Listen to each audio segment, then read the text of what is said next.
गुड़ खाओ, बहुत अच्छा। चीनी और गुड़ में जमीन आसमान का अंतर है।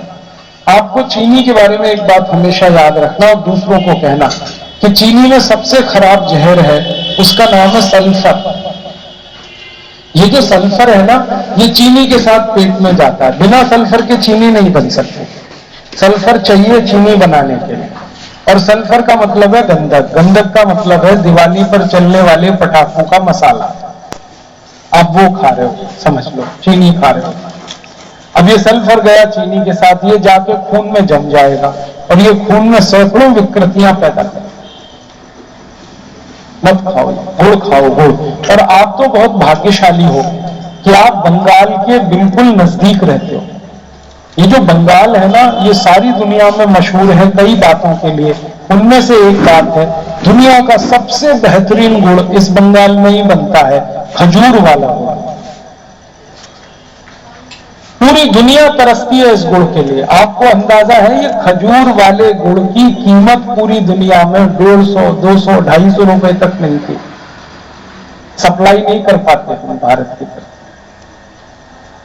तो आप तो बंगाल के नजदीक हो और शायद यहां झारखंड में भी खजूर का गुड़ बनता होगा और ये इलाके में तो मिलता ही है आसानी से। जब सीजन आता है तो खरीद के रख लिया करो 10-20 किलो खजूर वाला गुड़, साल भर खाओ उसी को। गुड़ का दूध पियो, दही गुड़ से खाओ, चाय में भी अगर डालना है तो गुड़ डालो। हलवा बनाना है गुड़ का बनाओ, लड्डू बनाना है, मिठाई बनानी है, सब गुड़ की बनाओ, गुड़ खाया करो। और ये खजूर वाला ना मिले तो यही खा लो, गन्ने वाला, लेकिन गुड़ खाओ। मिश्री भी खा सकते हैं, लेकिन मिश्री शुद्ध होनी चाहिए। वो एक मिश्री आजकल चीनी से बनने लगी, वो मत लेना। ये जो धागे वाली मिश्री होती है ना, वो ज्यादा अच्छी है। बॉल गोल गोल धागे वाली, वो ज्यादा अच्छी है।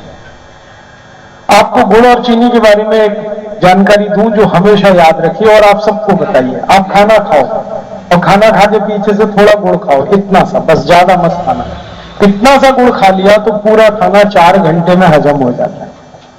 वैसे खाने को हजम होने में 6 घंटे लगते हैं, लेकिन गुड़ खाने के बाद वो 4 घंटे में ही हजम होता है। अब इसका उल्टा बताता हूं, आप खाना खाओ और 1 चम्मच चीनी खा लो। अब ये 1 चम्मच चीनी पूरे खाने को ही हजम नहीं होने देगी। इतनी तकलीफ है चीनी इसलिए छोड़ दो इस चीनी को। जैसे ही आप चीनी छोड़ोगे, आप देखना आपका वजन अपने आप कम होना शुरू हो जाएगा। करके देखो इसको। जो ओवरवेट है ना, वो चीनी छोड़ के देखो, बहुत जल्दी वजन कम हो। जो ओवरवेट है और जो हाइपरटेंसिव है, माने जिनका बीपी बहुत बड़ा हुआ, वो चीनी छोड़े तो बीपी काफी अच्छे से ठीक होता है, वेट आपका ठीक होता है, पूरी बॉडी आपकी ठीक होती है। और गुड़ खाते रहो, कोई दिक्कत नहीं। एक तो ये बात मेरी। और एक और ऐसी छोटी सी बात कहूंगा, डालडा छोड़कर देशी घी खाओ। ये जो डालडा और रिफाइंड ऑयल है ना, इन्होंने हमारा पित्त बहुत खराब किया। डालडा सबसे खतरनाक चीज है जो पित्त बिगाड़ता है, और पित्त बिगड़े तो मैंने कहा 40 रोग है, मत खाओ। डालडा को दुनिया में कोई नहीं खाता, भारत, पाकिस्तान, बांग्लादेश, नेपाल, श्रीलंका को छोड़कर। भारत के अड़ोस पड़ोस में ये 4-5 देश हैं, इन्हीं में डालडा है, बाकी कहीं नहीं। अमेरिका, कनाडा, ब्रिटेन, कोई डालडा पूछता नहीं, कोई खाता नहीं, क्योंकि ये इतना खतरनाक है कि कभी भी हजम होता नहीं, कोलेस्ट्रॉल हमेशा बढ़ाता है। डालडा की मिठाई भी मत खाना, डालडा की पूड़ी कचौड़ी तो गलती से भी मत खाना। अगर पूड़ी कचौड़ी ही खानी है तो देशी घी की खाओ, और देशी घी खाने की हैसियत नहीं है तो रूखी रोटी खाओ, डालडा से अच्छी। और एक छोटी सी और बात अगर मानो मेरी तो बहुत अच्छा है, तेल शुद्ध खाओ। ये रिफाइंड तेल बंद करो। ये जो आप तेल लाते हो ना, रिफाइंड तेल का मतलब क्या है? हम तेल से चिकनाई निकाल लें तो वो हो जाता है रिफाइंड तेल, फिर 2 बार चिकनाई निकाल लें तो वो हो जाता है डबल रिफाइंड तेल, और 3 बार चिकनाई निकालें तो ट्रिपल रिफाइंड तेल। और चिकनाई 3 बार निकल गई तो तेल कहां बचा, वो तो पानी हो गया। चिकनाई तो बहुत जरूरी है। 2 तरह की चिकनाई है दुनिया में, एक भगवान ने बनाई है और एक इंसान ने बनाई है। इंसान की बनाई गई चिकनाई से बचो, ये डालडा वही है। ये भगवान की जो चिकनाई है, देशी तेल, शुद्ध तेल, इसको भरपूर खाओ, क्योंकि उसकी बहुत जरूरत है शरीर। ये जो शुद्ध तेल है ना, उसकी चिकनाई तो बहुत काम की है, क्योंकि शरीर में अगर चिकनाई नहीं होगी ना तो शरीर चल नहीं सकता, 2 कदम नहीं चल सकते। ये जो आपके शरीर में चमक है, कल आपके चेहरे में चमक है, आपकी आंखों में चमक है, ये चिकनाई के कारण है। आप चल पाते हैं, ये चिकनाई के कारण है। करवट ले पाते हैं, चिकनाई के कारण। चिकनाई तो चाहिए, अच्छी वाली चाहिए। और तेल की चिकनाई सब अच्छी वाली है। सरसों का तेल, तिल का तेल, नारियल का तेल, मूंगफली का तेल। आप तो सरसों का खाते हो, आपके लिए वही अच्छा है, लेकिन मेरा ये निवेदन है कि ये शुद्ध खाया करो। अब शुद्ध सरसों का तेल मतलब है कोल्हू में जो निकाला हुआ तेल है वो खाओ, अच्छा। पहले कोल्हू चलते थे गांव गांव में और तेल शुद्ध होता था, और जब तक हम तेल शुद्ध खाते रहे हम बहुत स्वस्थ थे।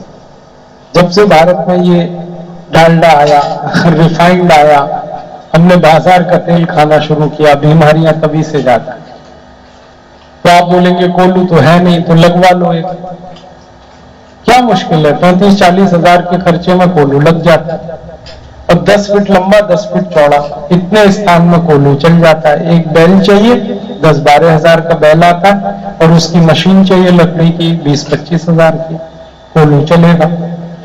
और जो कोल्हू चलाएगा, मेरा मानना है कि वो सीधे स्वर्ग जाएगा, मोक्ष जाएगा, क्योंकि जो शुद्ध तेल खाएगा वो अपनी बीमारी तो ठीक करेगा, फिर दूसरों को खिलाएगा, उनकी भी बीमारी ठीक होगी। और स्वर्ग जाने का यही नियम है कि जो अपने दुख दूर करके दूसरों के दुख दूर करता है उसी को मोक्ष मिलता है।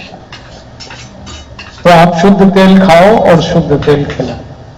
और हो सकता है कि आपके इस नगर में पहले कोई कोल्हू चलता हो, वो बंद हो गया हो, उसे फिर शुरू कराओ। डिमांड करो तो सप्लाई आएगी, आप मांग करोगे तो वो फिर शुरू हो जाएगा। आपने जब से वो बंद कर दिया कोल्हू का तेल, वो बंद हो गया बेचारा। तो ये छोटे छोटे काम करने हैं स्वस्थ रहने के लिए। अब आखिरी एक छोटी सी बात मुझे करनी है, अपने देश को भी स्वस्थ बनाना है हमें, और अपने देश की बीमारियों को मिटाना है। अपनी एक बहुत बड़ी बीमारी है गरीबी। आजादी के 64 साल के बाद इस देश में 84 करोड़ लोग गरीब हैं, एक दिन में जो 20 रुपए भी खर्च नहीं कर सकते। और इन 84 करोड़ लोगों की गरीबी को मिटाने के लिए भारत की सरकारों ने 11 पंचवार्षिक योजनाएं बनाई और लागू की, लेकिन गरीबी आज तक नहीं मिटी। हमारी पहली पंचवार्षिक योजना बनी थी 1951-52 में। तब भारत के तत्कालीन प्रधानमंत्री ने ऐलान किया था कि बस ये पंचवार्षिक योजना लागू हुई और गरीबी मिट जाएगी। लेकिन तब से पता नहीं कितने प्रधानमंत्री आए और चले गए, गरीबी है कि मिटी नहीं रही, बढ़ती ही जा रही है, बढ़ती ही जा रही है। कैसे बढ़ रही है ये गरीबी? इसके बारे में हमारे देश के प्रधानमंत्री थे श्री राजीव गांधी, उन्होंने कहा था कि हमने गरीबी मिटाने के लिए अब तक जितने पैसे खर्च किए वो सब पैसे नेता और अधिकारियों की जेब में चले। तो नेता और अधिकारियों की गरीबी दूर हुई है, देश की नहीं।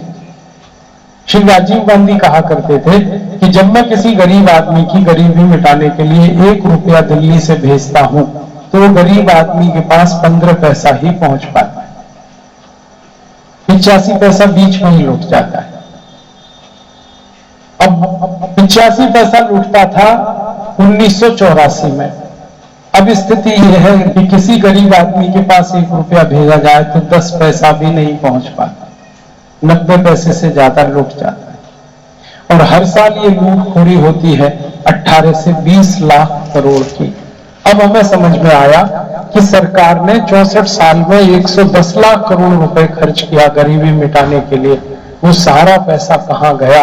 वो लूटखोरी में, भ्रष्टाचार में चला गया, और वो पैसा नेताओं के बैंक खातों में जमा हो गया।